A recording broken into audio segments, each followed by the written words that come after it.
Chandler, you trade the demos with me next month. Washing my hands in the bathroom. I got surgery. I went up to anything for at least 3 weeks. Yeah. But I'll do it tomorrow. That's all right. Thanks. I'm sure it's all right. What you gonna do? Bells? I'm doing pretty well.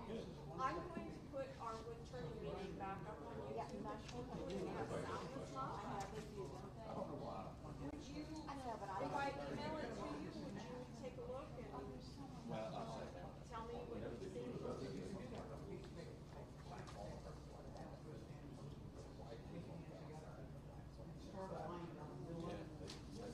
Okay. Okay. I got a Thank piece you of so much. Bye. Ooh, mimosa, bring it. Stringy. Oh, yeah. Okay. I'll let David turn it then. It's gonna be some problem. Yeah. But it's I bet it's pretty. So you're saying to soak it in cactus juice?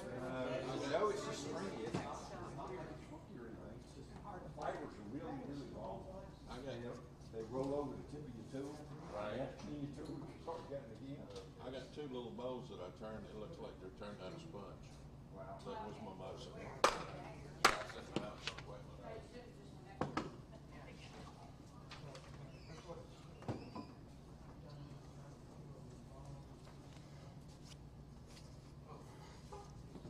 Hey, did you forget to call Dixie this morning? No. She actually, she just sends me texts automatically. She's coming, and she actually just said, "Hey, I'm not gonna make it. I'm up in Maine." She's always up in summer teaching, so That's where she makes her money. yeah. Oh, yeah. No, so she just contacted me to say, "Hey, I'm up in Maine, so I don't need a ride today." So. Up where? Up in Maine. What part?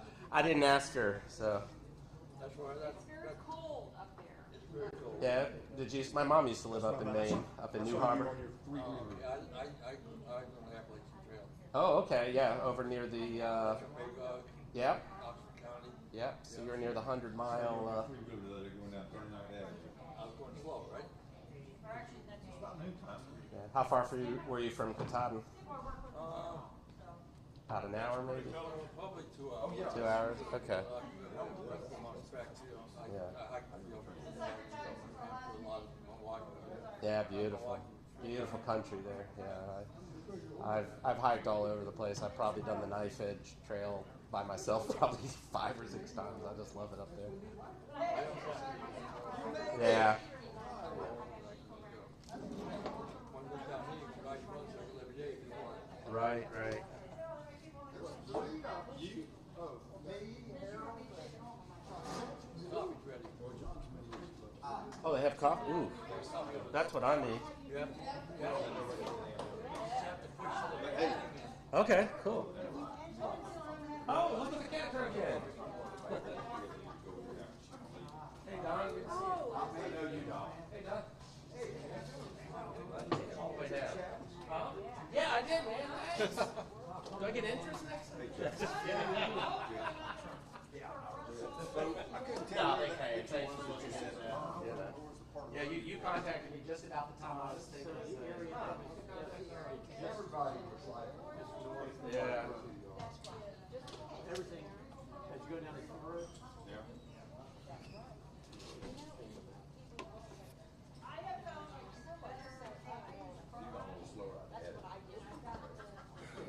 So here's the house. Bravo. Just to the running up the road, they come right. That's exactly what we need to know, because that's all that we're showing. Sir, I can show you the Charlie, where Yeah, but what about, I had 2 cameras right there.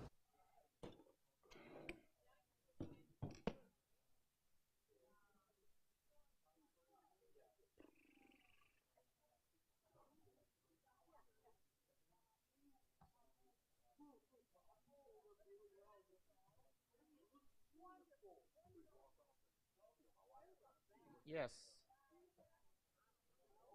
Yep. Hey, what's up? I'm turning and making noise. Is that the kind of sound you need? Oh, you're on the phone. Hold on. I thought you were doing a sound check. You can hear me talking, blah, blah. Who am I embarrassing myself with? Oh, hey, Ron. Tell him I promised to shut the lathe off before I move my banjo tonight. Yeah. But if I mess up, he can call me out. Oh, but it's not on YouTube. It's not on Zoom, right? So, oh, it's on YouTube. Okay, so I won't hear him if he says anything. Okay. Hey, Paul. No, we need to. I think the walnut should probably be like what, $20 or something. What do you think? And you said you had some red bud. Did you bring? No, because I knew We're gonna have good stuff. Yeah. Okay. I may want to buy some of that off you. Just yeah. So yeah. Isn't that beautiful? That's that log that I had in my trunk. So I think it's the rainbow poplar. Well, that's what my guess was. Mm-hmm. Because I went and turned it, and the thing is, I made the mistake of putting Odie's oil on it, thinking it was like sweet gum, which I know, not Odie's. I put put Danish oil on it, and I just kept adding, and it wasn't until the Danish oil got to the inside of the form that I realized, okay, this stuff's thirsty. This can't be the right wood. So I go online and I'm reading, and then I search images, and I'm like, that's rainbow poplar, and they say never put like Danish oil on poplar, or you'll be pouring it all day. So what I did is it soaked in, and then I went and got some Odie's and put it over the top. So, but yeah, it's beautiful stuff. Yeah. Yeah, rainbow poplar. Yeah. Yeah, go ahead and search it. Yeah, but then I looked online. It's rainbow poplar for sure. Yeah, the thing is you got to use a UV finish if you want to keep that color. Yeah, it's already changing colors a little bit. Yeah. Split it this afternoon. Yeah, but turn it, take a picture of it, and then you have it forever. Yeah, we are. Yeah. How are you? I'm doing well. Good to see you. Oh, yeah. Yeah. Yep. Yeah. That's it. So Paula. Hey Paula, this one right here. This is Chinese elm, and this is a beaut of a piece. So that should probably, it could either be two hollow forms or a really magnificent bowl. So this should probably be, I don't know, what do you think for something like $40 you'd say? Yeah. Hey, good to see you, man. Look at you with your fancy ass name tag showing us up. Bell Woodturners. Yeah. Well, I think we'll eventually do them, But, How you doing, Carl? I'm doing well. Some nice wood. yeah, it's really good wood tonight. What she said. Before the bed. David, all right, man.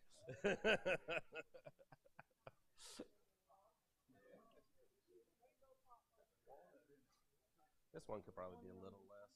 Yeah. 'Cause it's a little small. Let me Yeah, go get 15 on that. Let me go get one. 20 on those. Bring a marker.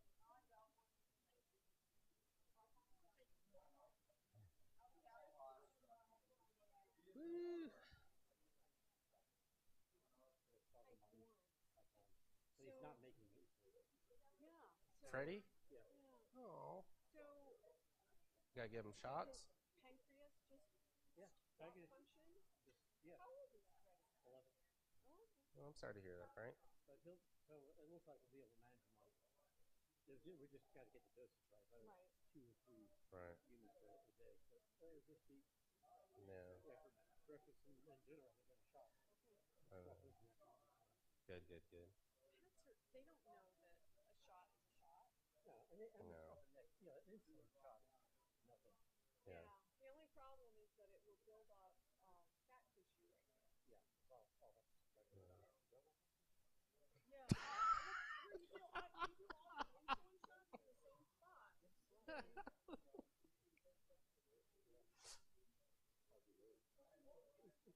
You got everything to control. Are they going to be able to control it? They did. Oh, they're monitoring him now. He's got a subcutaneous monitor now. Okay. Well, cool. He's wired for sound. Yeah. I told Joe earlier, I said, well, I spent enough money to buy a lathe today. Oh boy. Well, you know, a lathe doesn't hug you in quite the same way. That was like my thing. So here's the thing though, with the Bluetooth in there, when you run around the yard, you pick up your phone and go, Freddie, it's time to come back. That's right. I mean, Frank, I'll stand at the lathe you couldn't have bought and look you in the face if that makes you feel better, but you'd have to shave first, I think, though. Easy, Tiger. That was just to disturb him, that's all. So Stephanie created a text I said, so Oh, hold on. You know what? I'm on a hot mic.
Smith.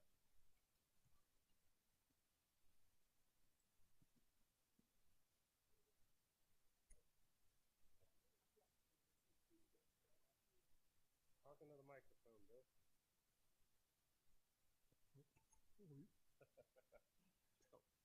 This is the third one of these I made.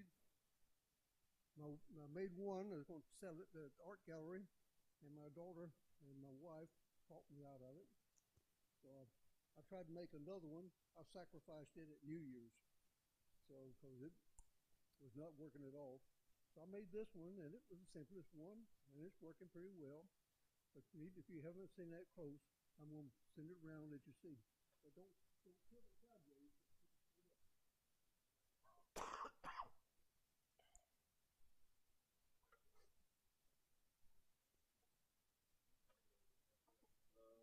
Somebody has a plate.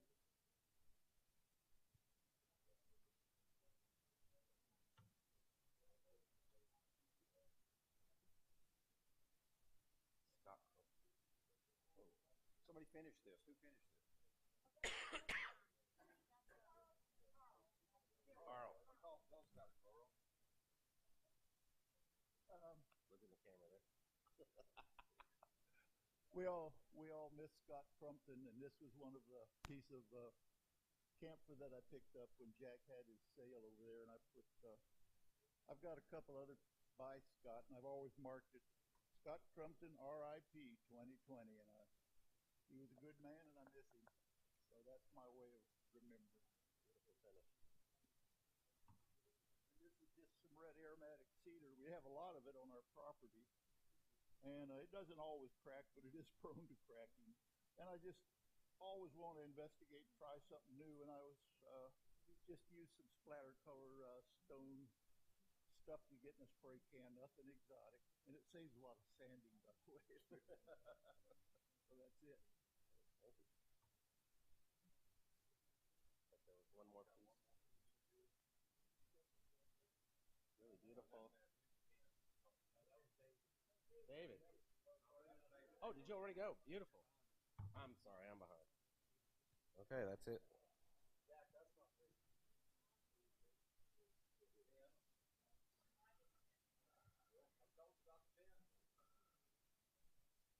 Everybody gets the opportunity to be famous too.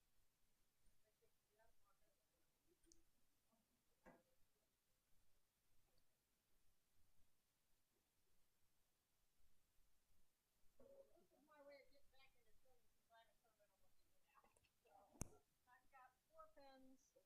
That wasn't working when they were talking. So. No, it's going on to the camera. It's not working for the yes, room. That Yeah. didn't help hearing No, back no. there. It helps with the camera. Anyway, I retired in December, and I promised 4 people I work with that I would make them pens if they threw me a retirement party next month. So these are going towards my drinks at the party. So, but a couple, I guess last year I had gotten a whole intake of pen making stuff and have more acrylics than I know what to do with. So I've moved into turning acrylics so I can use up all this supply I have.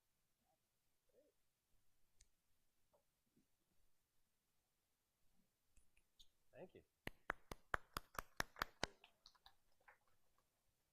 So Harold floated in late. We had Harold as a guest back here from the Jacksonville Club, and I forgot to announce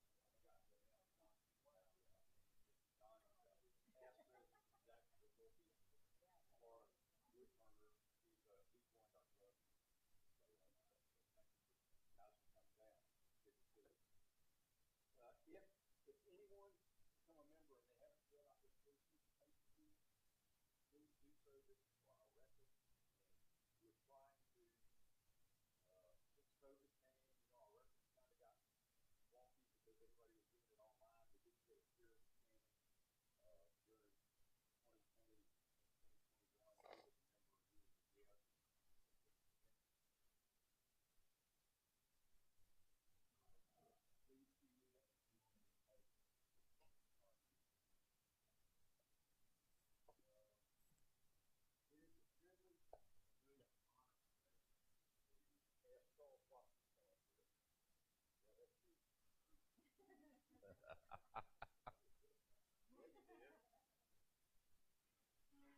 joined the Bell Woodturners in, I think, 2008.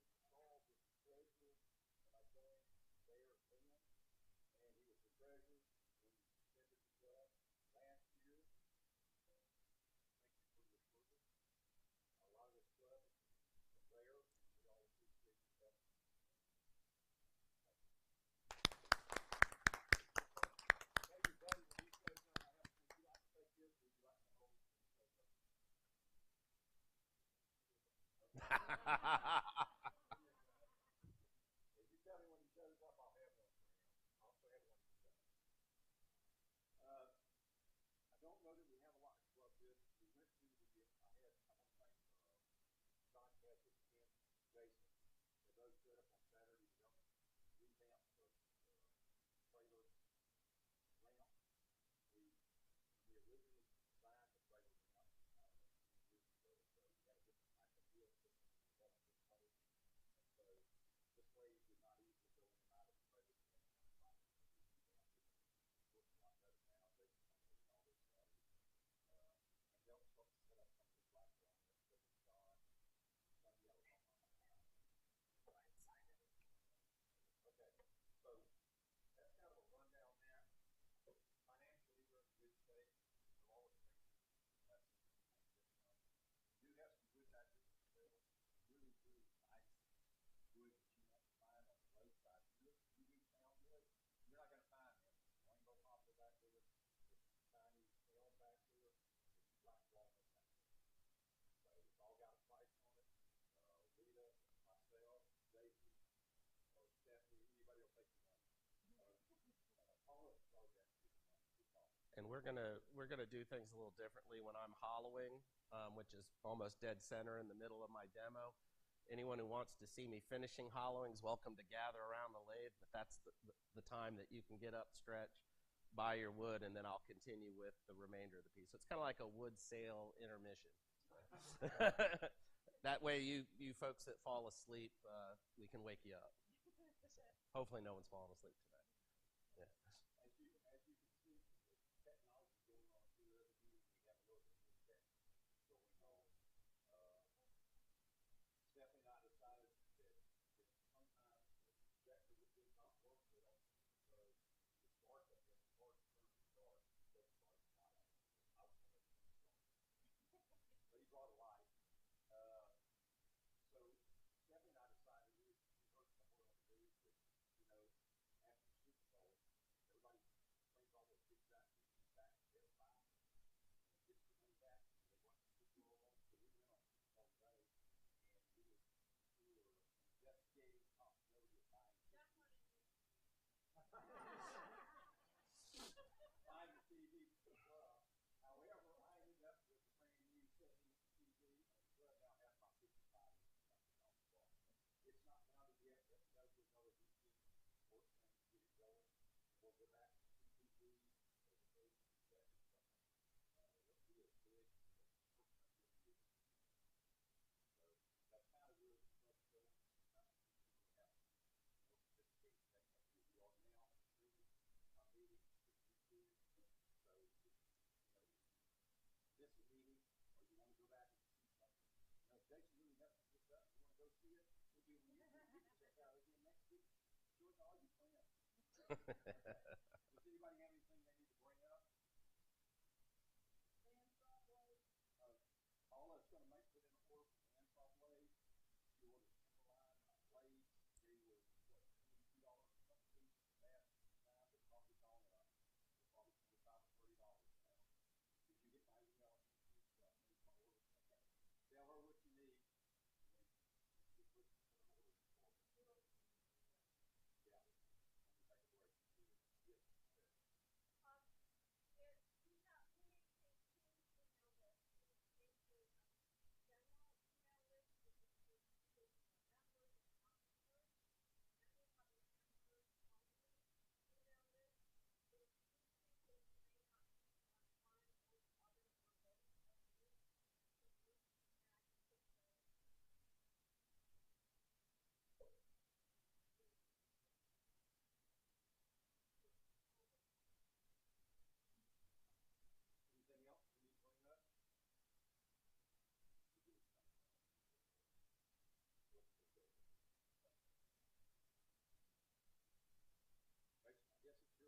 Okay. Hey, guys.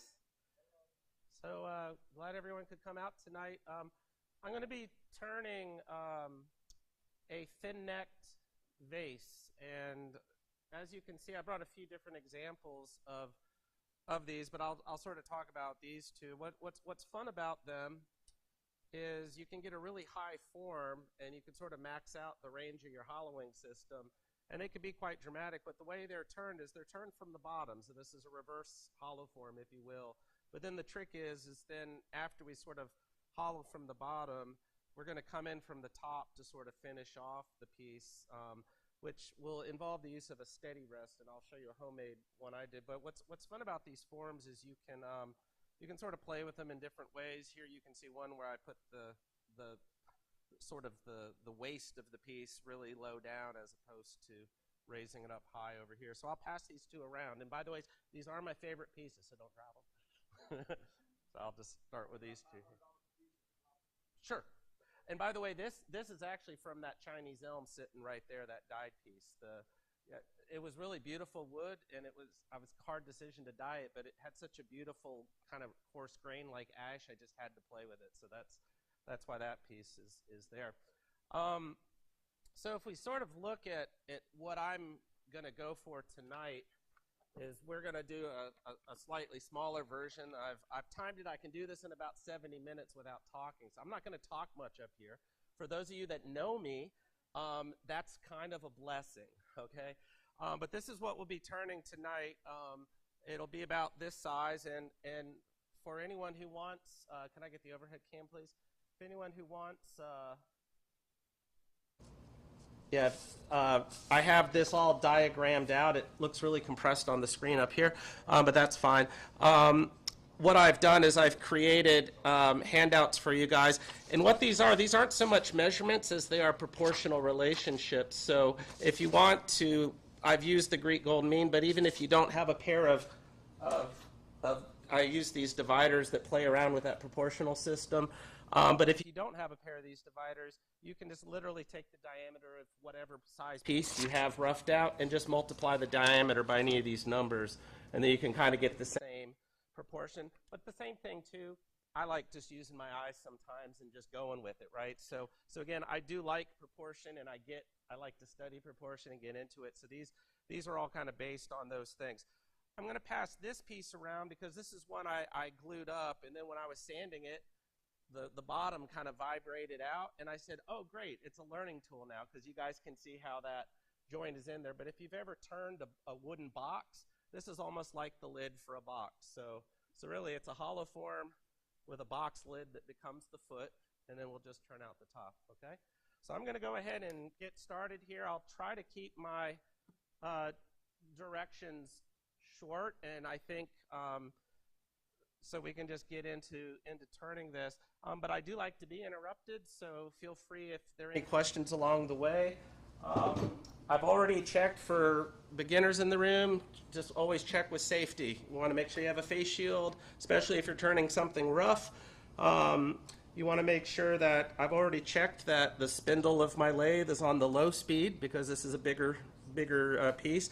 What I'm turning tonight is a piece of cherry that was recently cut down. What's nice about turning hollow forms where the orientation of the grain is parallel with the lay of the bed is that you can turn them wet because as they dry, all the pressure pushes towards the center, and so they tend not to deform very much. This piece happens to be just to the side of the pith, but you can include the pith, and more times than not, I'm actually lining up the pith dead center on both of these so that the pith runs down the middle, and so that way as it dries, it just sort of compresses in.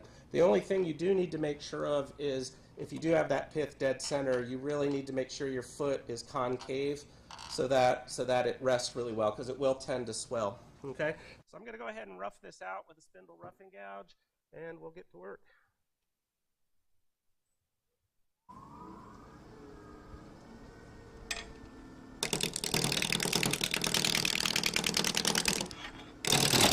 Woohoo!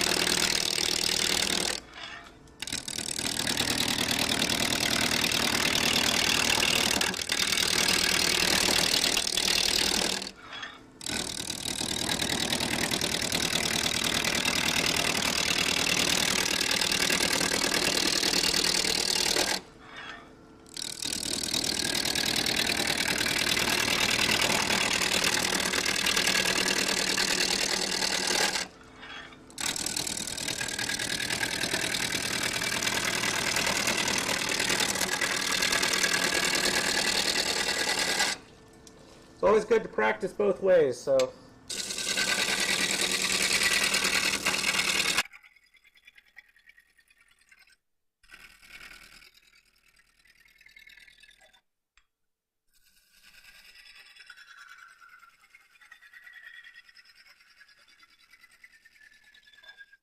Still not round yet. I can hear it's a little out of round. I think we're getting there with this cut.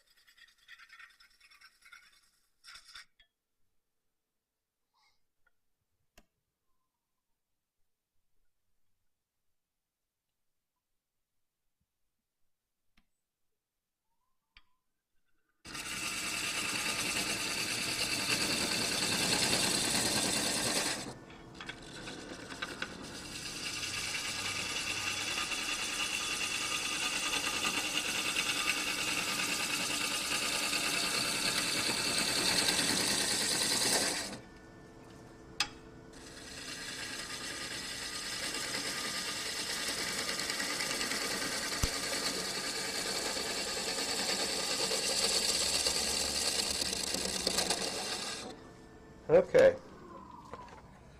So we have that nice and rounded out. I believe, looking at the total height of the piece, I should have about a 4-inch diameter. So let me just see where I'm at right now. Yeah, I'm a little bit bigger than 4 inches. That should be all right. So what I'm going to do is so what's interesting about these calipers is this is the relationship, that proportional relationship of the Greek gold mean. You can buy these online, but not to get too caught up in it. But what's beautiful about these things is this proportional relationship, no matter how I changes it, you'll notice one's always a little smaller, one is bigger. And this is repeated over and over in architecture and in nature, but basically, just to give you an idea, if you kind of look at the beauty of your hand is very proportionate, and this proportion actually lives in your hand. So you can go to your joints like that, and then you'll see my next knuckle exactly fits with that thing. And then if I take this one, make it smaller, so on and so forth, your human hand, and actually the ability to grip your hand, is actually based on that. But long story short, what that means is the smaller piece relates proportionally to the bigger pieces. And so if you make a piece where all your dimensions are based on this relationship, it's almost like striking a chord in music that sounds good, but it looks good visually to your eyes because you're sort of using this harmonic relationship. And so this is something I like to play with. And so looking at my piece, what I'm just going to do right here, and normally how I work is I'm not playing with all, if I can get a top view quick.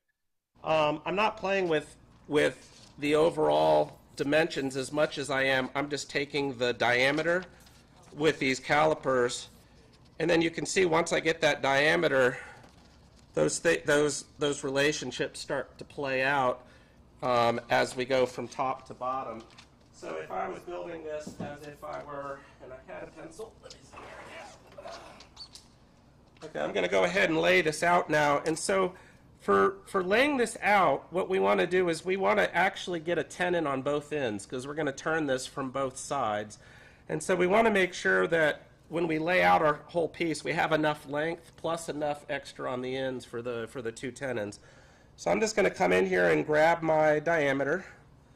I'm going to leave a little cushion right here for one of the tenons on the bottom. And this tenon is going to include my foot, so this is now going to be the bottom of my piece, I've decided. And I'm going to come up and let that relationship lay out. And then I'll do the same thing over here. I'm going to flip this.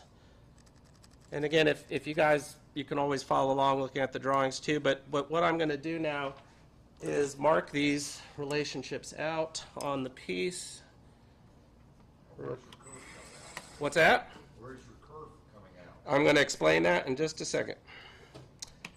Let me go ahead and I'll show you kind of how we're lining up. Just know I'm measuring right now based on that drawing, and then I will explain where all my pieces are coming. Let's see. Okay, so if we look at this piece, what I've basically just laid out up here is the bottom's going to be over here, and so you can see I've got a bit for my foot, And so from this line right here over to here, this is actually a square relationship. So that height is exactly the width. And so that's the apex. That's going to be the hip of where the curve starts to come from is 1 unit up.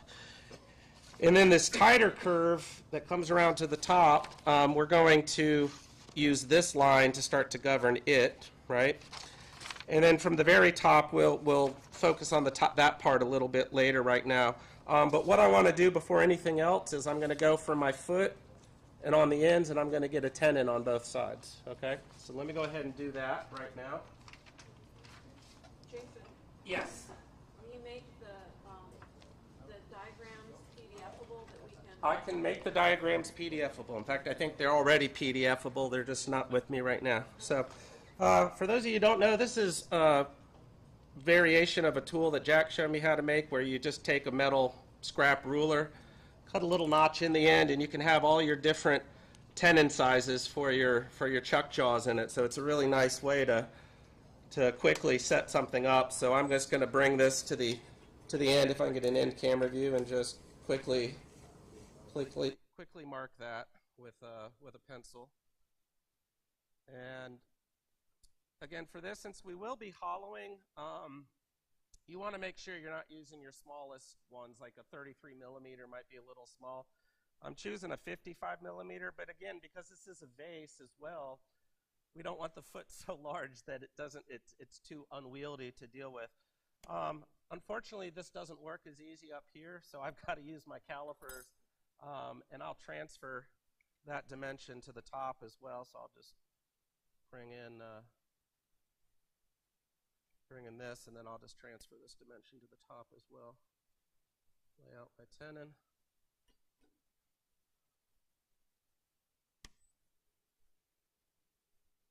Okay, and I'll just double check that. Okay, we look good. So then I'll go ahead and get a gouge, and we'll pop our tenons on there.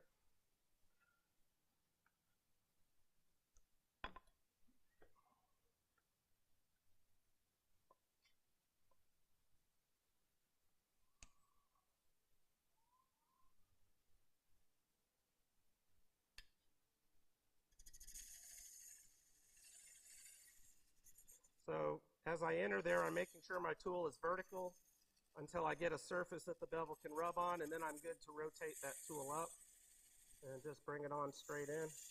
Boy, Jack, it is hard when it's dark up here. Okay. So I'm just going to meet that line for the diameter of my tenon, plus a little bit. If I can get an end view there, you might be able to see that.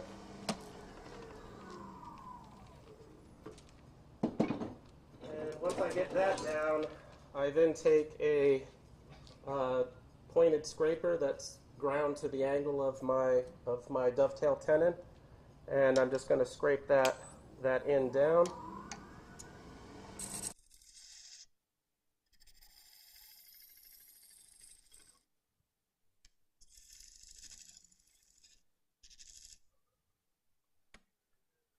And just to make sure the bottom is nice and crisp, where that corner comes together, I'm going to use a spindle gouge and just ever so slightly touch it in that bottom corner.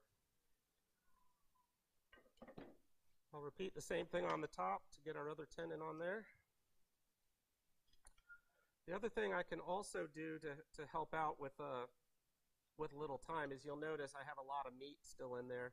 So I can also cut that back. I can choose to do it now, or I can come back and get it later.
it's nice to think about, if I could have that piece I passed around, the wooden one. Yeah. I don't need the bottom so much. Yeah.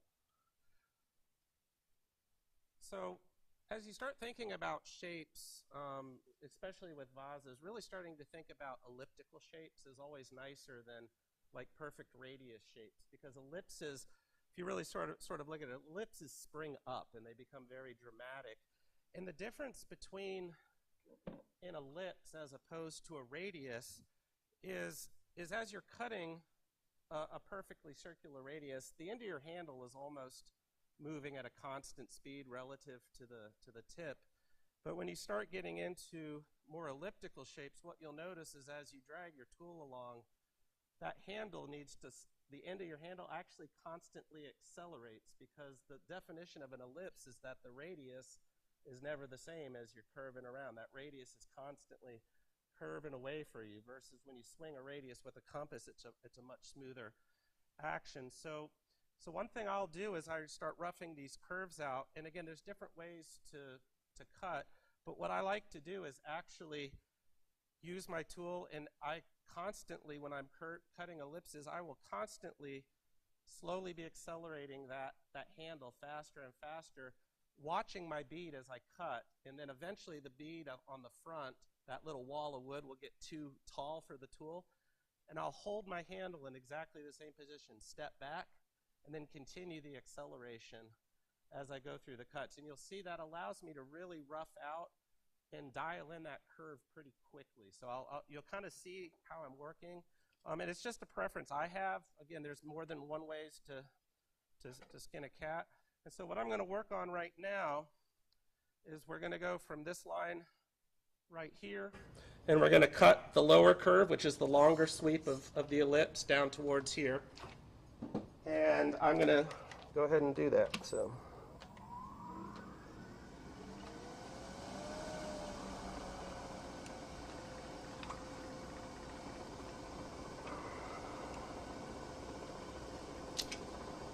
as I start my cut, I'm going to start right on that line where the curve springs. I'm just going to slowly raise my handle till it barely touches.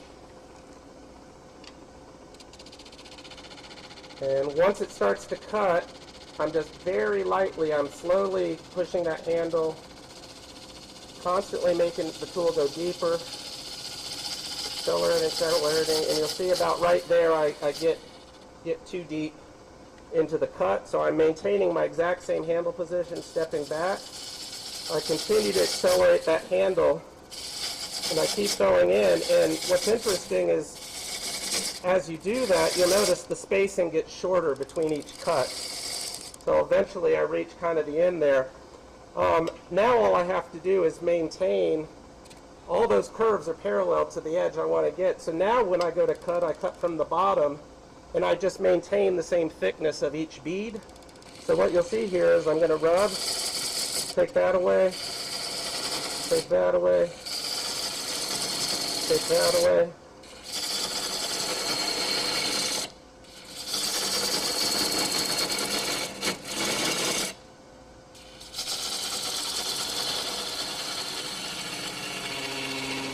It's still a little thick on the bottom, but you can see that technique allows me to get a pretty good elliptical curve. I got some bump out at the bottom there. One thing to note, you'll notice this high ridge where my tenon's at. As I come towards that, you want to make sure your tool's in a vertical position. You're going to go from a cutting motion, transition to a scraping motion to kind of clean out that stuff. I'm also going to just kind of cut this thing back as I go, just to reduce the amount of meat I have there.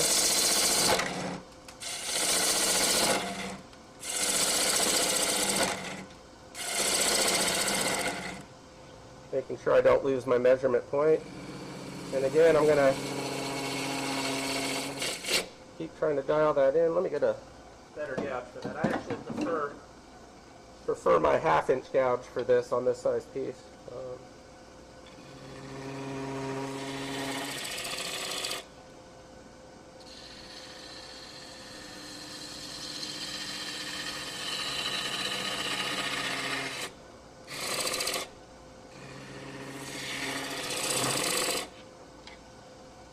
trim this. I'm just going to leave enough of a little bit of a foot there that the chuck will grab.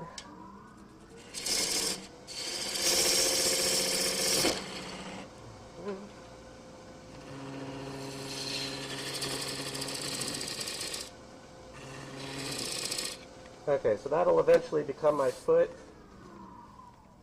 So now we're going to go and do this upper part of the curve right now. And again, I'm aiming for this line right there. And this is going to be a lot more, where this longer curve, I was accelerating that into my handle a lot slower. This will be a little bit more of a swing of my body.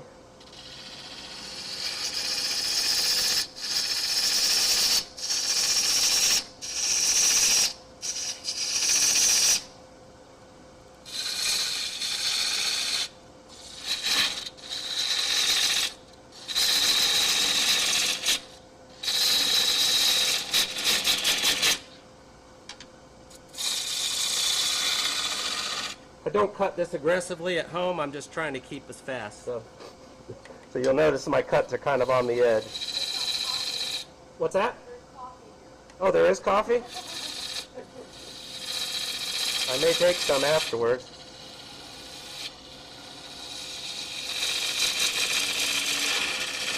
Rotate my tool when I get near that wall so I don't get a catch. And I can also clean that up a bit.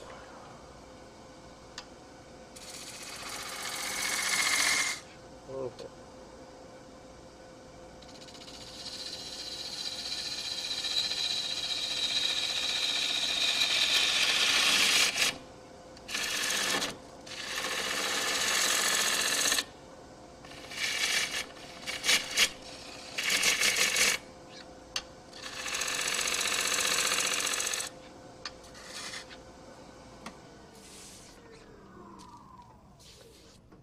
Okay, it's a little pointed right there if I really look at it, but it's relatively roughed out. I'd like to get this a little more delicate down here on the bottom, so I'm going to just try to finesse it a little bit.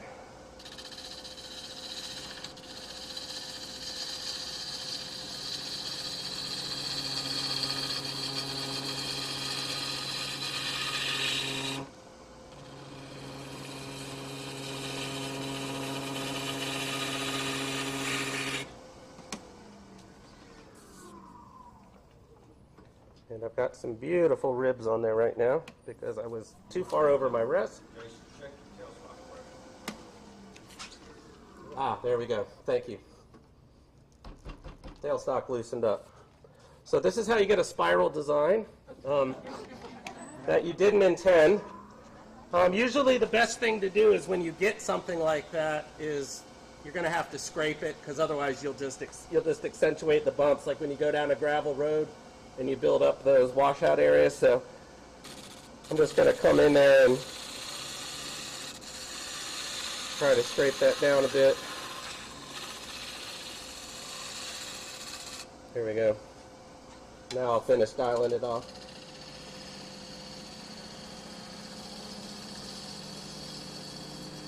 Oh, that's so much better.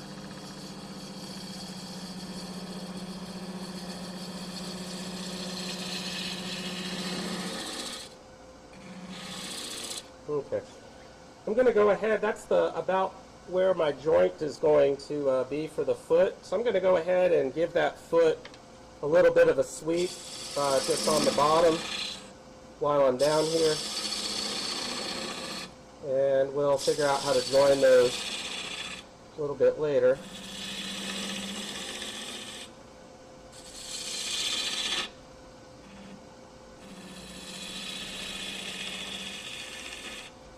Okay. That's not too bad. Still a little pointy right there. Yeah, still got some speed bumps there, so you can pull out a scraper here in a minute.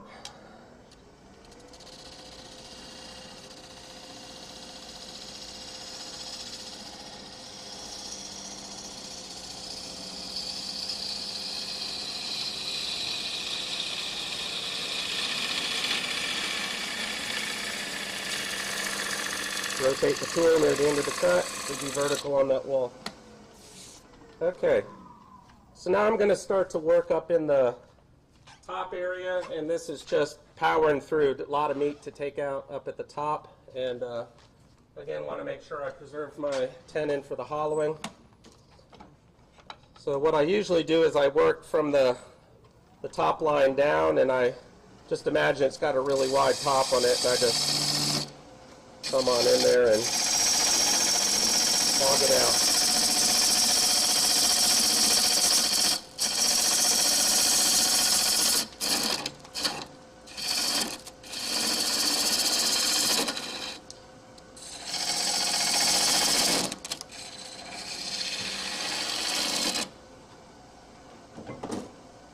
Go to a bigger tool, get a little more meat, a little more strength.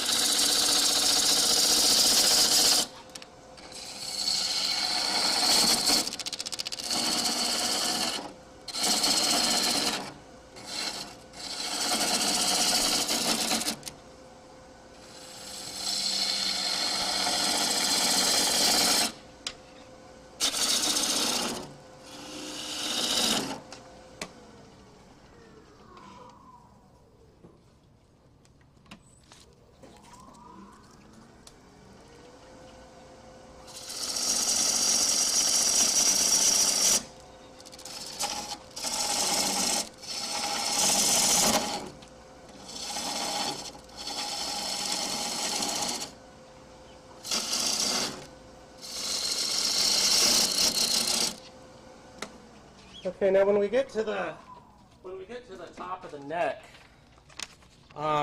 something I want to show you is that you still have that same relationship within this square area. So this upper bit, maybe I'll do it with the calipers instead. If you sort of look at this upper bit from where that from where the arc actually swings, you'll see right in there the kind of the top of where that ellipse, if you imagine the ellipse cutting through, that's where I have my shorter arm of the same proportional divider set, and then I swing that arc down about right there. Just so you guys know, if you're familiar with the rule of thirds, this Greek Galton mean stuff, the reason the rule of thirds works is because it's a close approximation of this. This is just dialed in a little bit more accurately, if you will. So basically, this is sort of like almost 2/3 to almost 1/3, but not quite. It's actually 61% rather than 67% if you do the math. So anyway, so I'm just going to make sure I locate that at some level. And again, I'm just going to come from about where that arc is right in there. And that way, I'm just locating where the swing of the arc. I like to have the upper arc swoop down more. It makes more of a trumpet area, and then this zone kind of resolves this other curve going up. So I'm just going to roughly mark that, and then I will just keep that line just as a reference. And I usually, from this point on, just leave it as a cut line, and that way I know where the bottom of each area is. So I'm just going to come in here, and I'll work towards that from this side. Always, again, with since we are kind of working in a spindle orientation where our end grain's this way, we always want to make sure that we're cutting downhill from the outside. So I'm going to cut this way on this side. We're going to cut this way to finish that out on the other.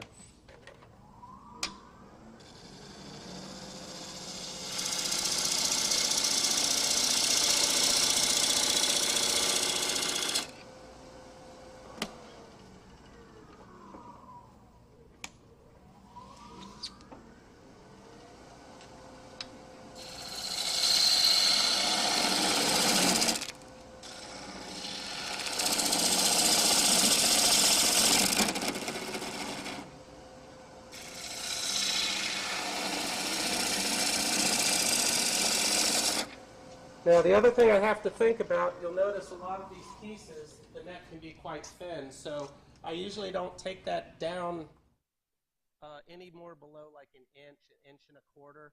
I found that depending on the wood species, you can keep it pretty solid, but the last thing we'll do is turn that neck away. So as I'm honing this down, we're going to get it there, but it's going to be an extra thick neck for a little while.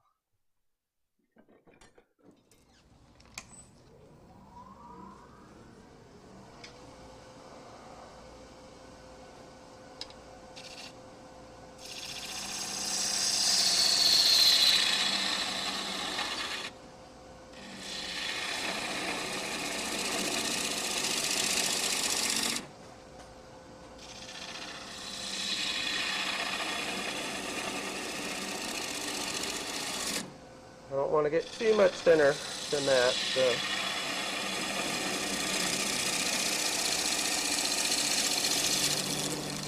Okay, I think we'll stop about right there for the top.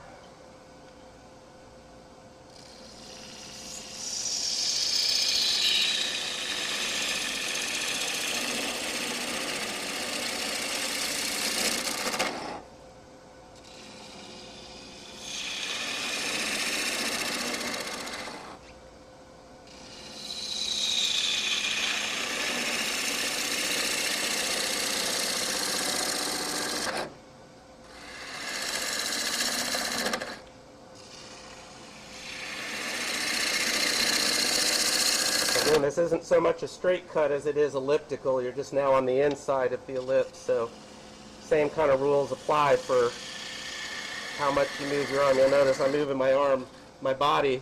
When I'm here, I'm not moving very much, but you'll see as my body gets deeper into it, I'm swinging out a lot more. So just watch how my arm swings here to follow that. Accelerating. You see how it accelerates, and that's how you know you got an ellipse.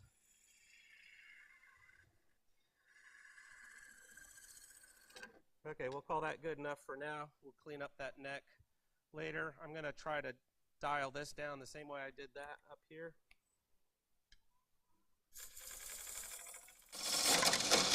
Sorry, did I shoot anyone in the crowd there? Okay.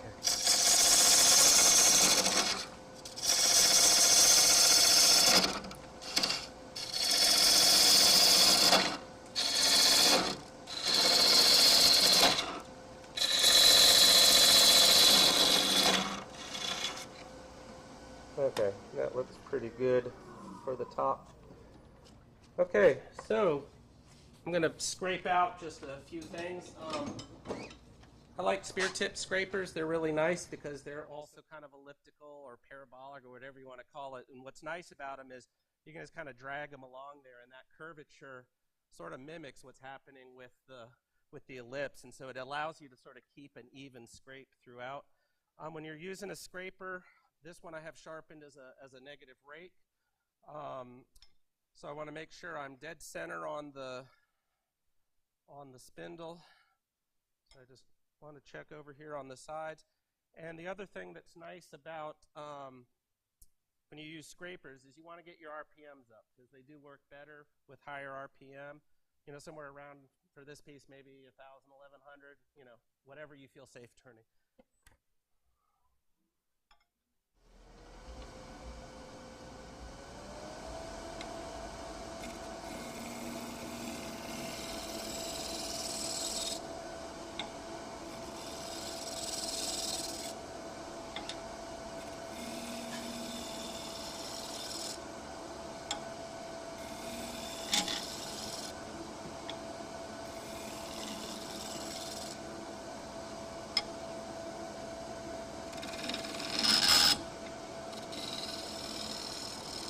Again, as I'm using it, I'm looking at the top, not the bottom, to make sure I can see my profile.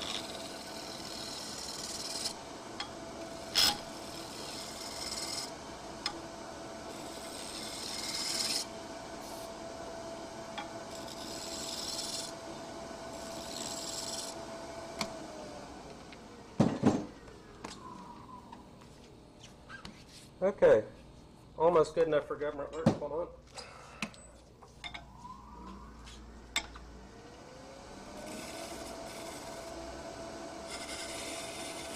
The other thing that's nice is you have that sharp point that you can get into some pretty tight areas.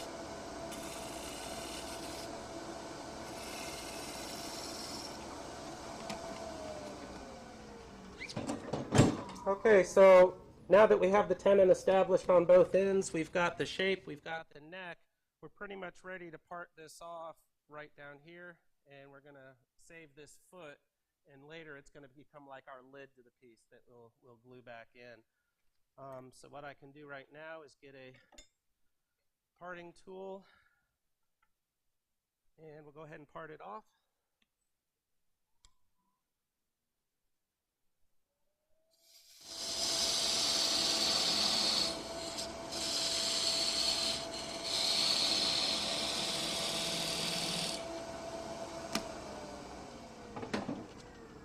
And I don't know about you guys, but some people like to part all the way off and catch. I like to get out a saw and not blow my piece because I've done it a few times. I'm sure we all have. So.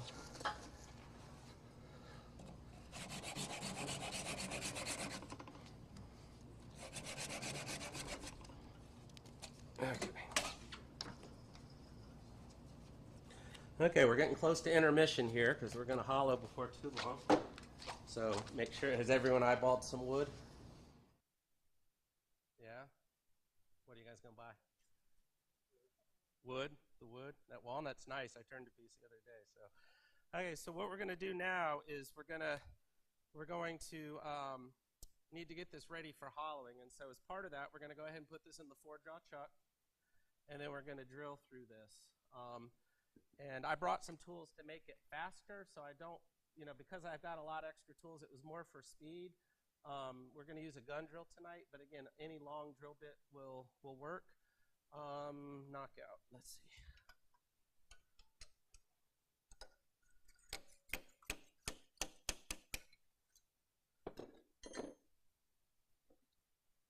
Okay, got the chuck there.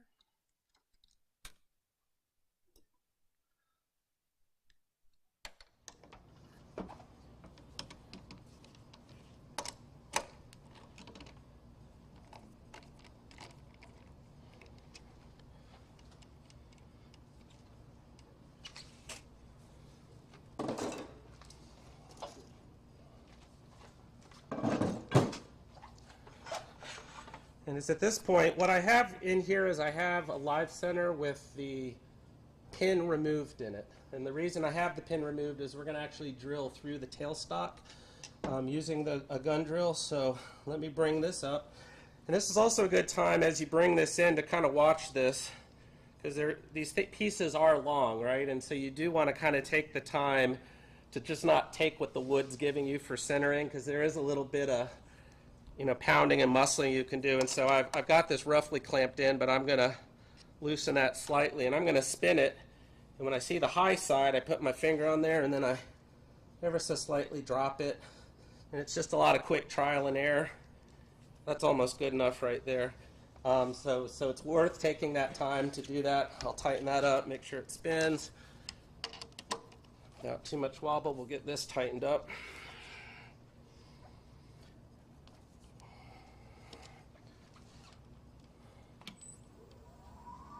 That's pretty good. So if you use a gun drill, what's nice about a gun drill is you can get them used on eBay and stuff like that, but this is what they bore out rifles with. And so what it has is normally they let oil come out the bottom there's actually a hole that runs the full length. And so instead of using oil for this, we just hook it up to an air compressor, and it does two things. One, it ejects the chips for you as you cut, so it's a faster cut. You don't have to pull it out. And then the other thing that helps you is it keeps it cool, so you don't get as much wood swelling. I do have a compressor that's outside, so hopefully we won't hear it, because that's the, whoops, and apparently I have a leak on here, so we are going to hear it. I'm going to go about 400 RPM. And before I do that, though, let's stop that. I guess I lost my O-ring in there. I ruined mine at home by driving it too far into my chuck. So make sure your chuck has clearance. I know Jack has used them through the headstock. I haven't tried that yet, so I'm not going to demo it until I try it at home. So what I do is I just make sure I have a piece of tape to know when I'm about to break out the other side. And we want to drill all the way through. So there is no worrying about the bottom, because we're just going to come out the top now. And so I just take it, I line it up on the end here, and I'll pop a piece of tape right here on the handle, and we'll be good to go. Okay. If you do a lot of hollowing, a gun drill can be a really good investment. Something funny? Oh, okay. Well.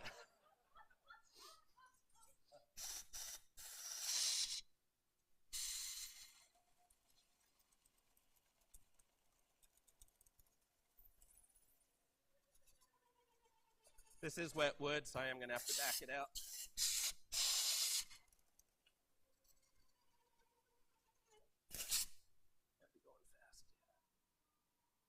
Feeds and speeds, right?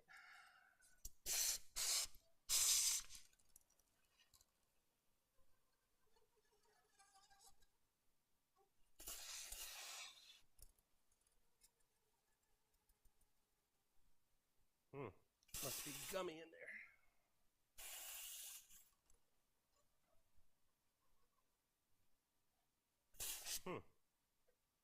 Interesting. Normally it goes faster than that. There we go. Must have had a knot or something in there. Okay, I'm getting close to the end of the tape here, so what I'm going to do is listen for the air to hiss out the other side.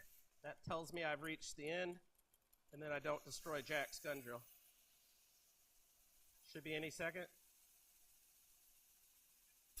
There we go. So that tells me we're through. And now we're ready to set up hollowing. See, we should be right on time. Good. Okay. Okay, so a few things to do before we hollow. You'll notice this thing's sticking out really far, and I don't know about you guys, but I wouldn't be comfortable hollowing it like that. This is where we start to get into a steady rest. You can buy these and spend a lot of money, but there are also a lot of good plans online. So this is one I made just from plywood. There are simpler versions. Yeah. Oh, okay. There we go. So it's a steady rest, so it's just basically rollerblade wheels and however many arms you want to put in there. And this will clamp down onto the bed. Now, you'll see right here, you always want to make sure you get your banjo out first, because sometimes you'll trap your banjo in there. We want the banjo to the outside for hollowing, but I'm just going to slide in this steady rest, and we'll bring it into the middle.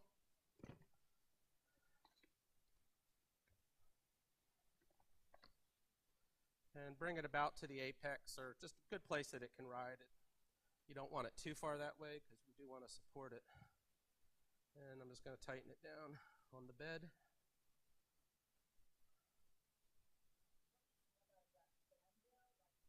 Oh, this is the banjo here. Yeah, this is the part of the lay. They call this the banjo. Yeah, I know. Yeah, don't try to play it. It doesn't sound good. Okay, and now this is also a good opportunity, again, always checking alignment. With this thing unsupported, I'm going to slowly rotate it. And you'll see it's still pretty good, but one thing I found is you can do a lot of kind of recentering if you just kind of watch it and apply a little force before you tighten it down. This is another good opportunity to kind of use the steady rest to help recenter that end a little bit. So I'll just kind of turn it slowly like this.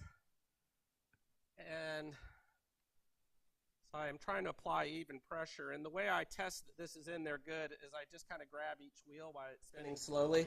And I should feel good even pressure on each of those, right? And this thing isn't wobbling at all, so that's good to go. What I'm going to do, are we good with the cameras? Do we need an adjustment? So, oh yeah, that's kind of in the way, isn't it, of the piece? Right. Yeah, we can probably go to the end camera here if that's going to work better. But if you guys look, what I'm going to do now, this is sort of a diagram of what we're doing. You can see we're just kind of making a recess. So we have the bottom of the vase right now. So we need to cut that little stepped recess where this bottom is going to fit. And again, it's a lot like a box lid. And so I'm going to do that first. So I'm just going to kind of clean up this bottom. So before we start hollowing, I just want to sort of prep the bottom for that. And let's see, I brought my smaller rest somewhere here. Yep, thank you. Well, I had a smaller rest, but now it's missing. Okay. Well, we'll use a larger rest. That's fine.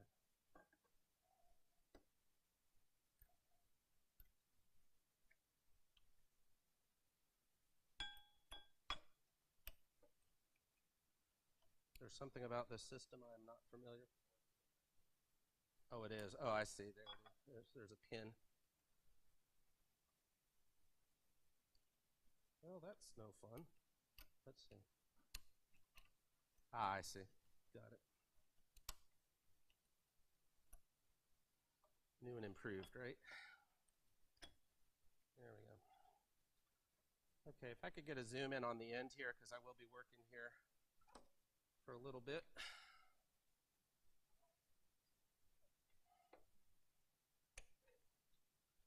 If we can just zoom in, I don't know if I'm blowing that out. So kind of right in there. Yeah, if you can get a close-up of that, I can show what I'm doing. Thank you. Okay, so I'm just going to straighten up the end here. Just make sure we got a good clean face. Everything looks good with the steady rest. And clean off that end. And then I'm just going to determine where I'd like that opening. And I try to bring it pretty close to the edge.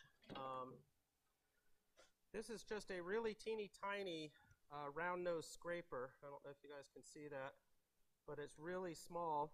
And I'm just going to use it to kind of poke right on in there and start to define that area. But I like to start with this just to kind of identify where it is that part's going. There we go. And I usually like those things to go in about 1/4 inch, so I'm going to clean that out and we'll get going. Let's grab a gouge.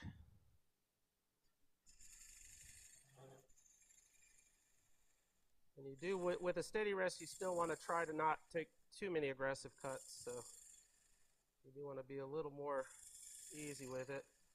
But get that ready for hollowing, and then I'm just going to come over about 1/8 of an inch, and we're going to make the step going down.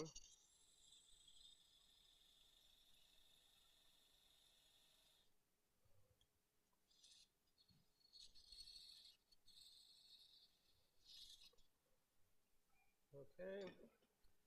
Then this is a box scraper. It's got a right angle to it, and it scrapes on 2 sides. We're just going to come in. Make sure you keep the tool parallel with the bedways, because you want that cut to be very parallel to help the fitting of the top on there. And I'm a little low from center, so I'm going to stop the lathe to raise my tool rest a bit. Yeah, because Ron Browning is probably watching. Yeah. I'm going to come in there and make sure I got that step in there. And again, I'm trying to make sure I'm parallel with the edge. Okay. So if you can see right there, I have a pretty good straight shot in. And now I'm ready to start hollowing. So I'll start for about just a couple minutes, get the hollowing going, and then we'll do the wood sail while I finish up. I'm going to be using a captured system tonight. Again, for people getting into hollowing can be very cheap, or it can be very expensive when you start buying all the stuff. But ultimately, minimally, you could just get a hook tool or a small round scraper to do hollowing. What's nice about these captured systems is they just save your arms, and they're a little faster. So I'm going to pop this in and start to cut. Let's see. So this is the Trent Bosch system. So again, it just has a little 3/16 scraper on the end. Goes into the arm, and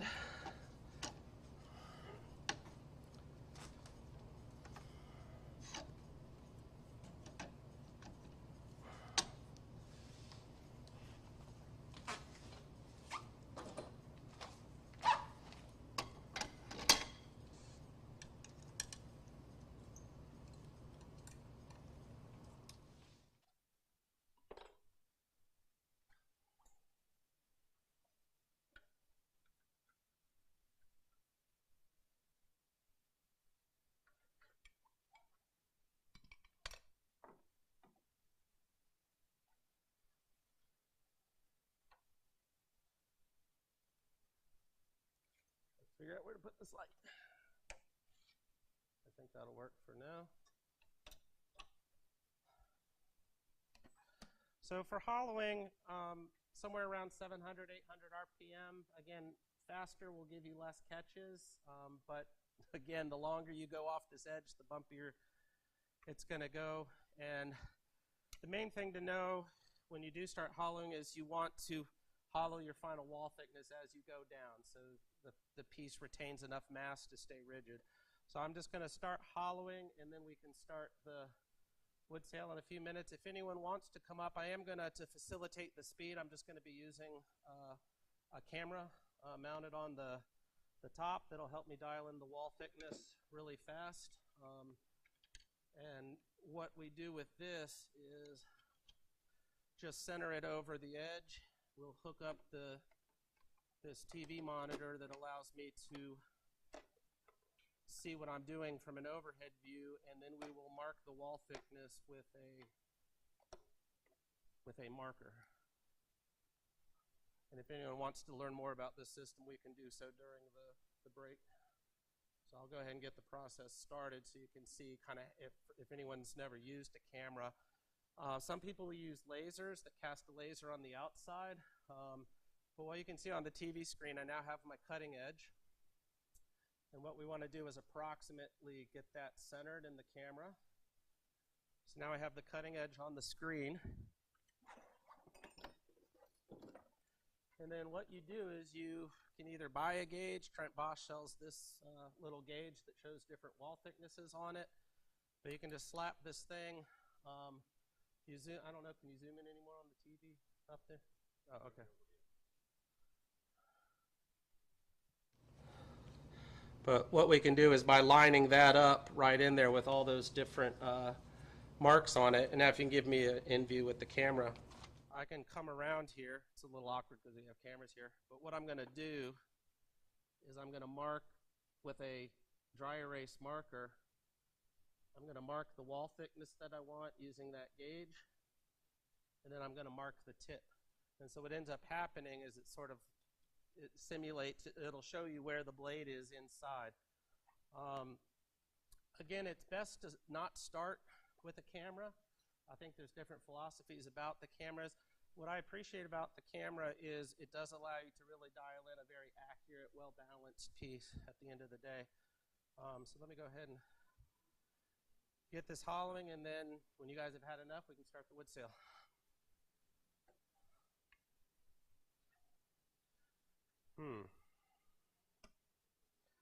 Apparently this has an extra 1/4 inch from my bed at home, so I guess they were a little more generous with the center of it.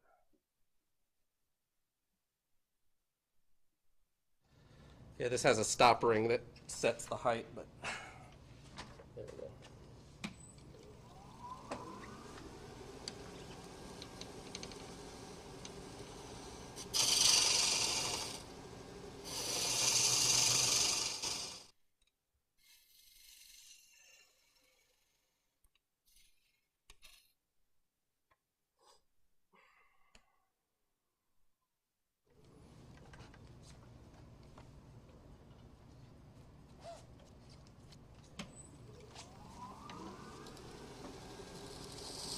There it is.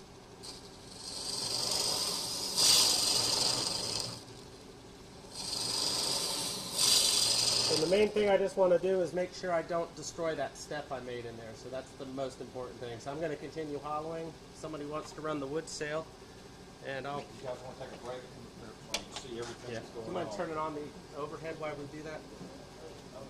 Oh, okay. I think that's fine. Let's see. So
I know. Well, you know, when it's not your home, it's amazing how many things you trip over.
Hook tool and a pair of calipers measuring the thing, or a scraper, smaller, a bigger version of something like that, where you have like a little, just some kind of a small scraper, but the distance, you need a bigger bar for distance. So I'm going to keep following, we can talk. So this is 3/4 inch bar. This lets me go about a foot, which is the maximum. Like that was maxing out my bar. Exactly. When you get up to like 2 foot high and bigger pieces, you need like 1.5 inch plus bar. Bigger systems, it gets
I know.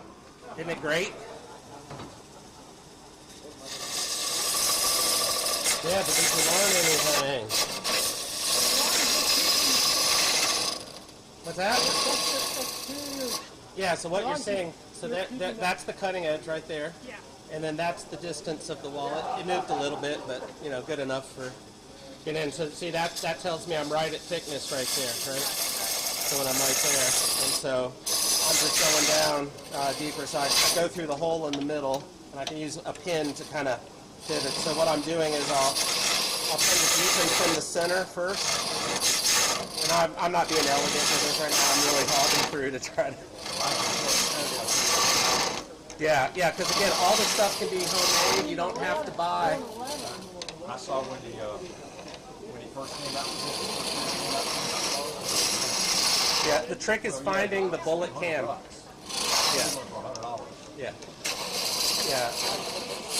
That's the thing. You can spend $500 on a steady rest. That one was like $40, you know. And it's just, I'd argue, it's just as strong as the steel ones. Cause,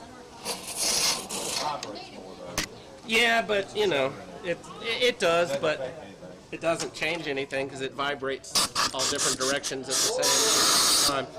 Jesse, you need to meet Carl Litzkow. He was an engineering guy. Where is he? He's the one, Carl, right there in the blue shirt. He's the one who made the jet-powered go-kart. He's a cool guy to chat with. I mean, they're all cool to chat with, but...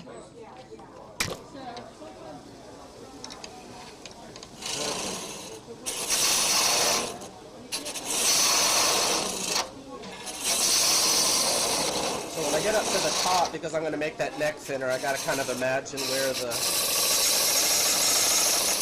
it is that I'm following. But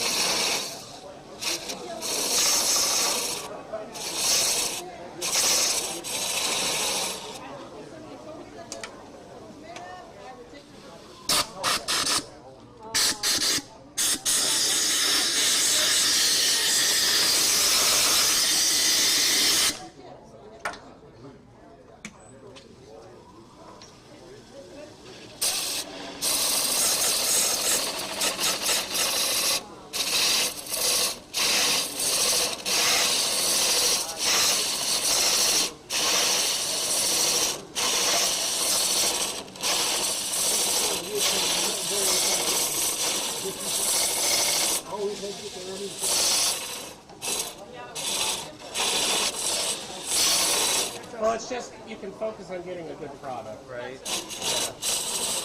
Again, I still think there are times that I wouldn't follow that, right? You know. But I leave the TV on my leg so I can just go and do it, and you know, it's always ready to go.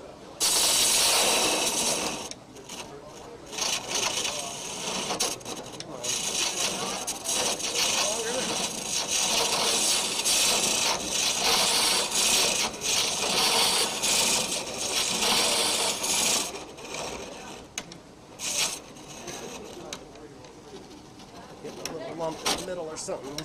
Sometimes that drill doesn't always get centered. Have it all centered cut there.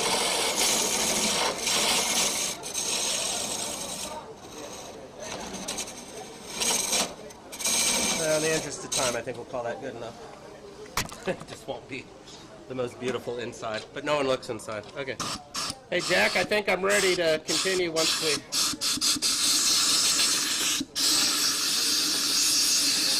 Just need 25, 30 minutes more and we're done. You got about 20 minutes. Okay, we'll do it. Okay, if we can get everyone seated All down. right, folks, you ready to start again?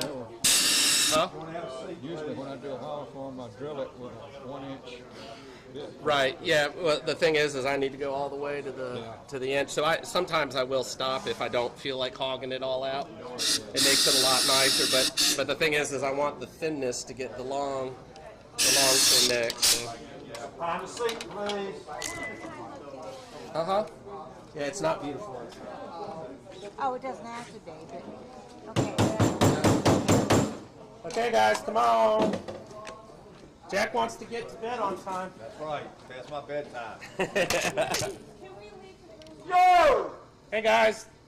We're going to continue. Thank you. Do we need to say Pledge Allegiance again? No. But let me make a couple of quick announcements. I forgot to mention a couple of things. Thank you. We have a photo session at my house Saturday. If you don't know where I live, the reader should give you some directions with Stephanie. They both have a map somewhere.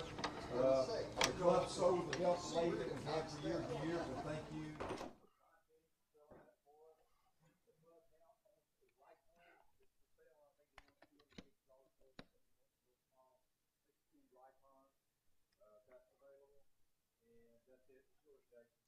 Okay, awesome. So it's hollowed, not the most beautiful job inside, but no one's seeing inside, so. Yeah. Okay, so now that I've got this hollowed, the bottom ready to go. Yes, we can. How does that look? Let's see. Well, not like that. Uh-oh.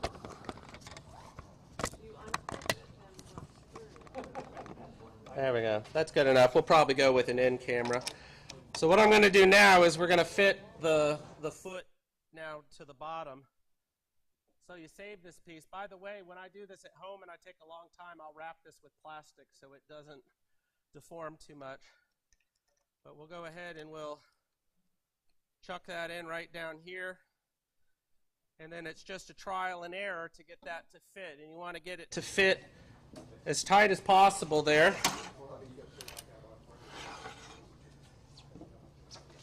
And so to dial that in, I'll usually take a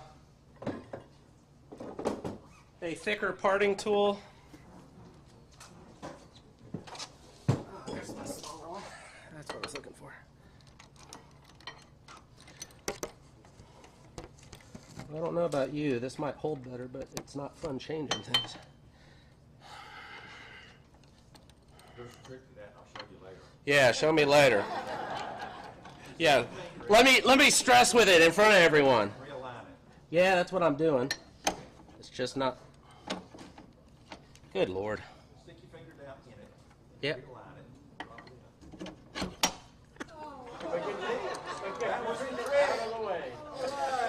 it. Woo!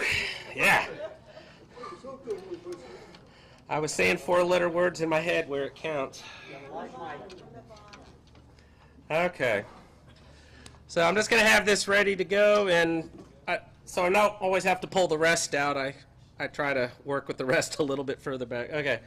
So we'll go with that. And it is nice just to clean up the bottom so you have a good mating edge. So I'll just take a gouge across the face.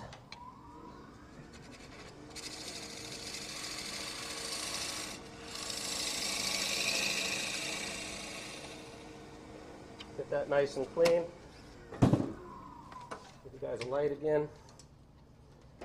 Okay.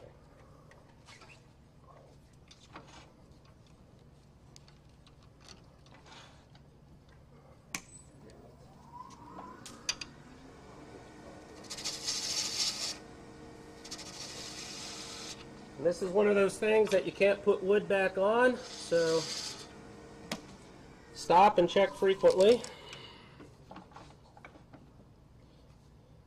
I've got about another 1/8 there.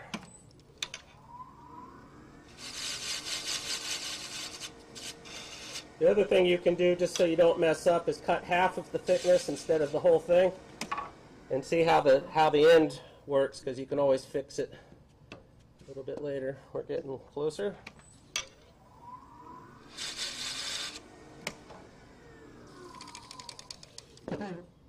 Okay, that's too much, so I know I'm going to keep the remainder part a little bit wider.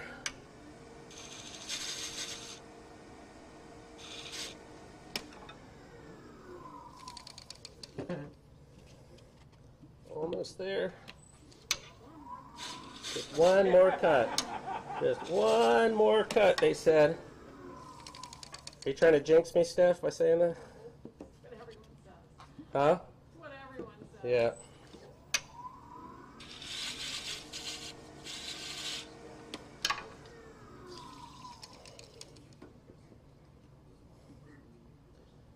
I'm not bottoming out yet, am I? And then there's always epoxy. Yes. We don't have time to watch epoxy dry tonight. Already doing too much, is it? Okay, there we go. But okay. So CA glue, I like the thick. It's on this end. Thank you. And there's the adjustment. And for the demo, we'll do accelerator. Now, when I'm at home, I'll just kind of let it dry on its own accord. But you can be pretty liberal with this. It's nice if it can get into the pores. This wood is also wet, so that means its ability to glue can sometimes be a little screwy. I also put a bead up on the rim there, kind of go to town on it. And then, again, you also want to make sure you're lining up your grain. That looks like it right. Don't touch anything you can't pick up and carry with you. That's right. I also like to have the headstock ready to go. Now, sometimes that hole doesn't come out dead center up at the top because it's a longer piece. Oh, look at you, Rita. You're awesome. Helping me stay on time. Thank you. I think I got too much sawdust there.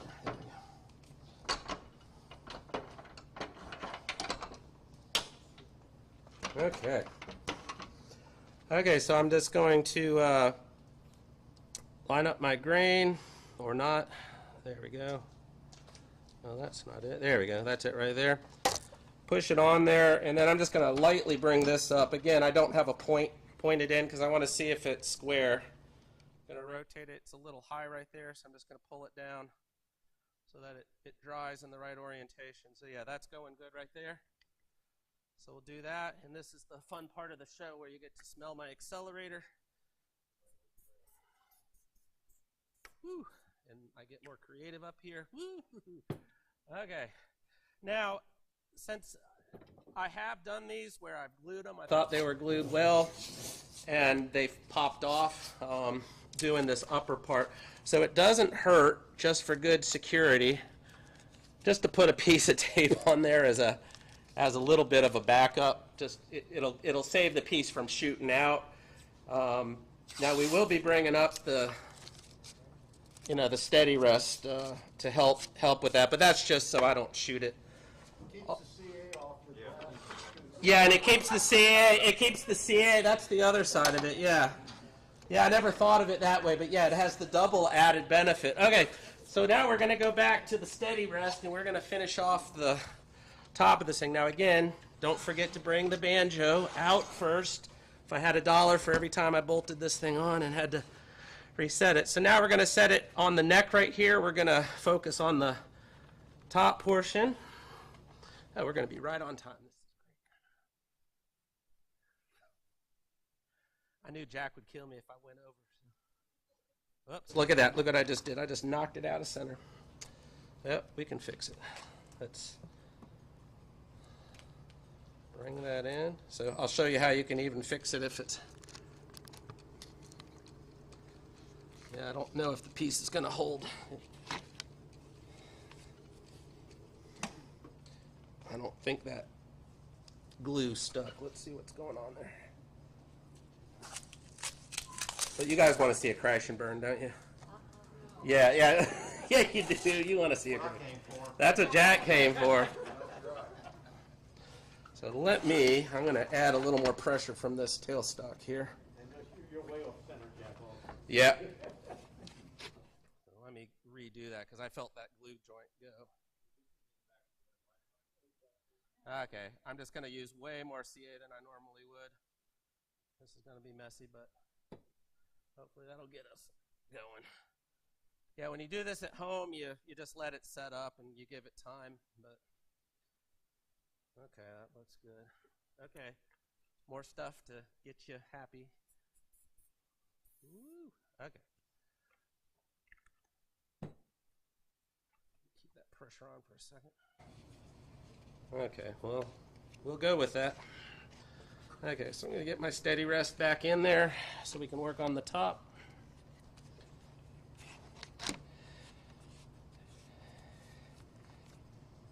Okay, and when we're working on the top, I like to keep this on here. I like to keep the live center on there as long as possible just for extra stability. And then I will pull it out as we progress. But what I'm going to do is I'm going to just start with a gouge, and we're going to remove all this wood and get it down to the height that I wanted. And then we're going to go from there. I'll sometimes switch to my 3/8 inch gouge just so it takes lighter cuts. But since Jack, huh? Did you want to tape it? Yeah, maybe. Kind of wanted to keep my eye on the joint too, but yeah, I think that's a good idea. Just in case. You can never have enough, right? There we go. Funny, when you diet, you can hardly see the tape. Good one. Yeah, it's dynamic, but that's what's fun, right? So, we'll...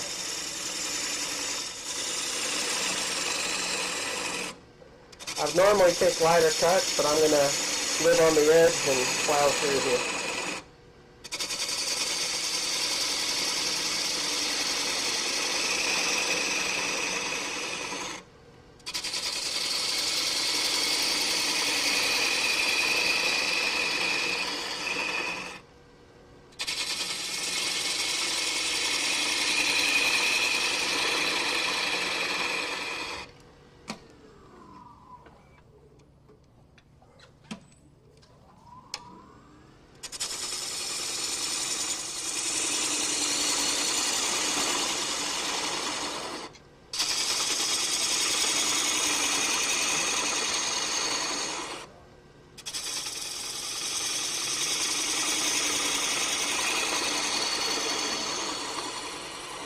Okay, now when I get up here, I'm going to come in and I'm going to start to carve this upper part of the horn out. And then we will follow it down, and then I'll pull the steady rest off, and then we'll cut the rest of the neck. So I'll usually start with my smallest gouge, my 3/8, and it's tight up here, and I'm very careful how I ease in. I got to watch that angle. So we're going to come in there.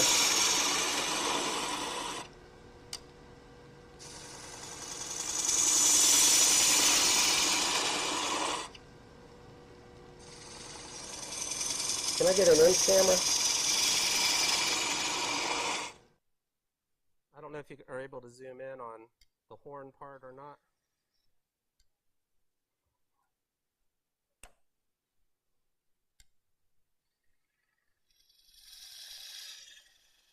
Get to zoom in as close as you can get it in there. That might help. So as I'm cutting in here, I'm establishing the bevel. I'm almost turning with that tool almost straight up. And now I'm rotating when I get near that center mass. And then at some point I'm going to run out of the gouge. Starting to get a little tight in there now. So then I'll switch to a spindle gouge to kind of work the rest of this on down. And bring in my spindle gouge and start to follow that wall thickness down.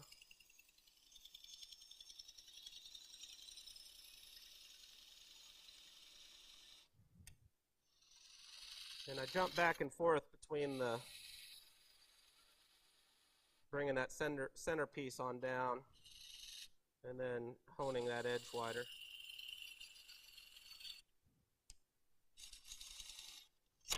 Yep, and that's when you get a catch and you screw the pooch there.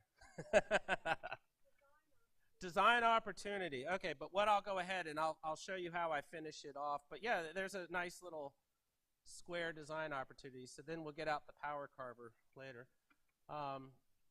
Just one moment of not paying attention. Okay, so continue that on in, and I'll go ahead and continue that on in as if it didn't break.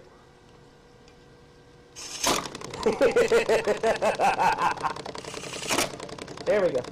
Boy, I am catching an edge big time. Well, that's what happens. Okay, so let's pretend that didn't happen.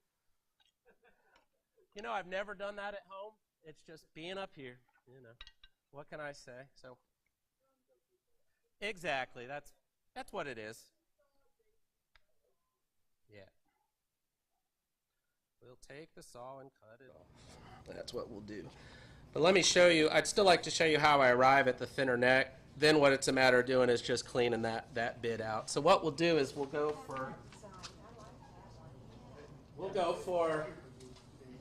a more traditional bottle form, which is just as elegant. We do have more tape, but I think what we'll do, I like Paula's suggestion. Okay, but let me explain. To get that horn, what I will do is I will get this down with the spindle gouge, take that out, and then I will use a jam chuck or a rubber chucky that I'll attach up here on the live center to hold this, and then that allows me to finish the neck out. And then when I'm done, I reverse it. This goes over to my drive side, and then I finish the bottom of the piece. So what we'll do, we'll go ahead and we'll get the neck down, and we'll take Paula's design opportunity, and we'll get this off. So now I'm just going to slow down so I don't screw something up twice. So you got your crash and burn, Jack. No problem. Hang on. We'll salvage it. I've got 10 minutes to salvage this bad boy. We're going to do it.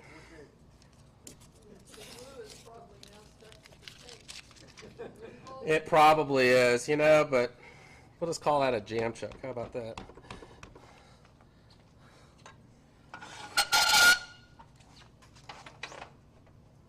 Let's go ahead and cut off like Paula recommended. I'll say, yeah. Stop. Bring your tailstock up. You're going to thin your deck out. Thin your deck out first. Yep. The tailstock will support it, then cut it off. Yep, thank you. You mean to clean out the neck? No, to get your outside neck size. To get cleaning it out, use the hole that's there. Right. Form your outside neck size and cut it off. Got it. Thank you. Form the outside right now. Yep.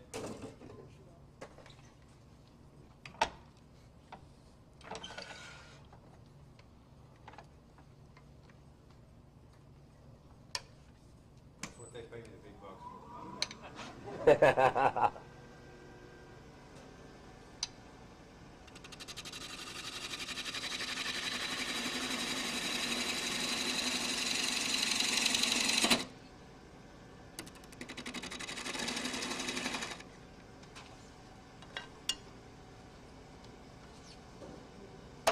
We'll live with it. We'll live with it. It's fine.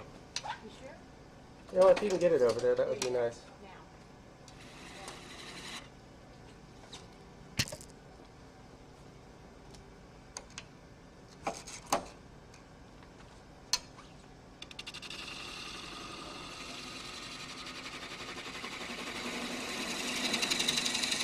So this is when you intuit how thick that drill is. You just remember I've got a 5/16 drill in there.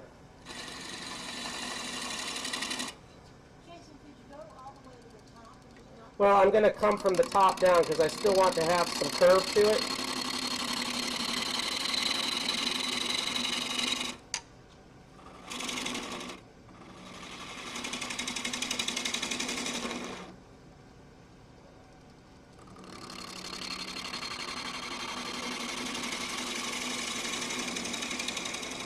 I want to show you can get these things pretty thin.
Pull out a scraper just to kind of clean that up.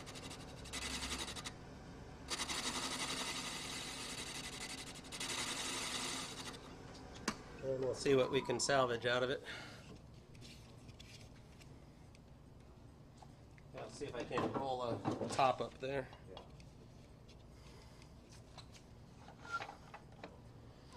See if you can put your steady rest back on and use the wheels to side load to hold it in the jam chuck. Mm-hmm. Finish it out. Yep. And we'll call it a day.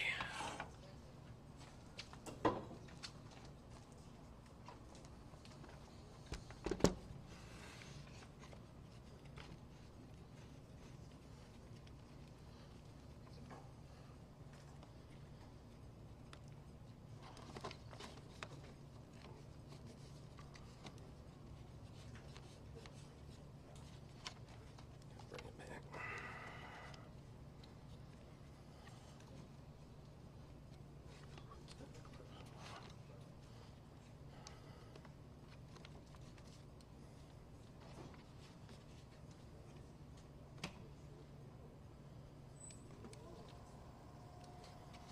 She shimmies, she wobbles. Yep. Yep. Yep.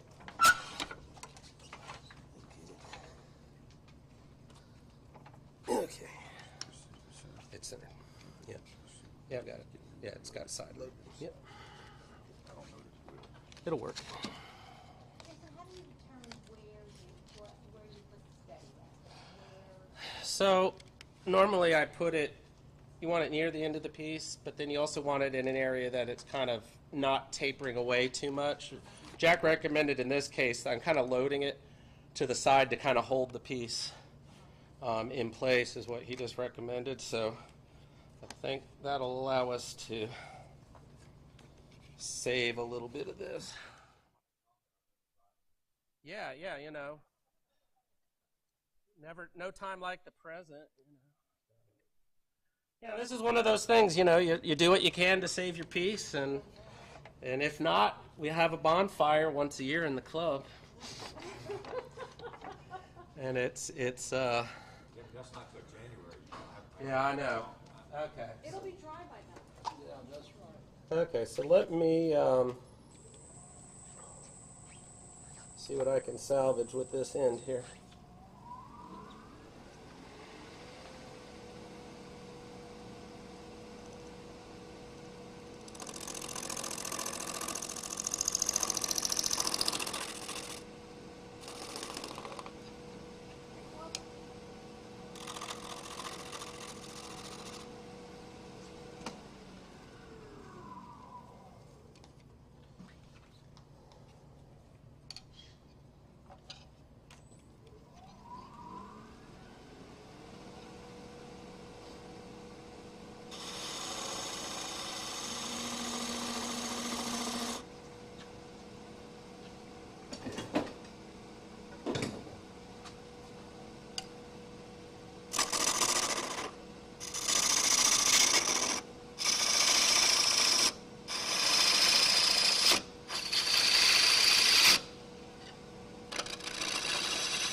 One more time.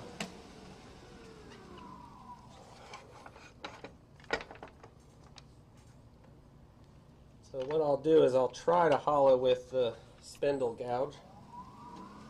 And I think what I'll do is I'm going to cut this piece off now.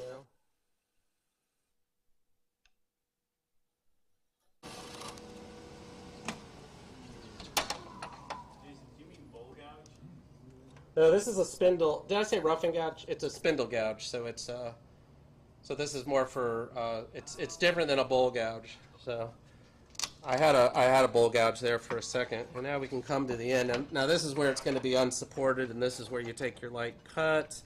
This is also where it normally blows apart, apparently. So let's give it another go. We'll see how.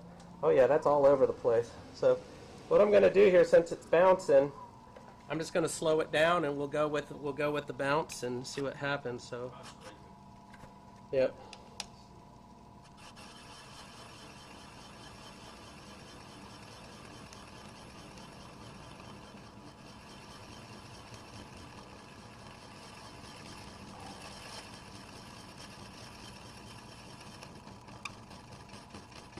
Yeah, we're all over the place with that now. I think you need to get your money back on that glue. You think? Yeah, it could be that it's wet. Well, anyways, I'll fix it up and I'll bring a piece back for you guys. But ta-da!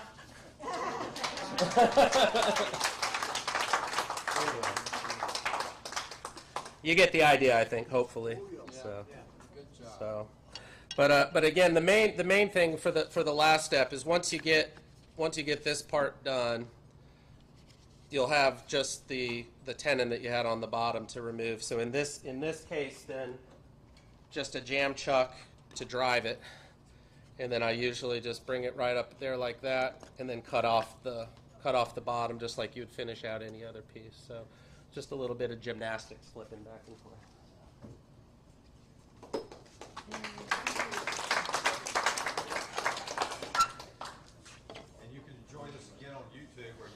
Saturday morning, and Jason will show you how to do it again. Yeah. Hopefully with less pressure. Yeah. But. Questions, folks? Thanks, everyone, for coming. It's always a joy to see you once a month.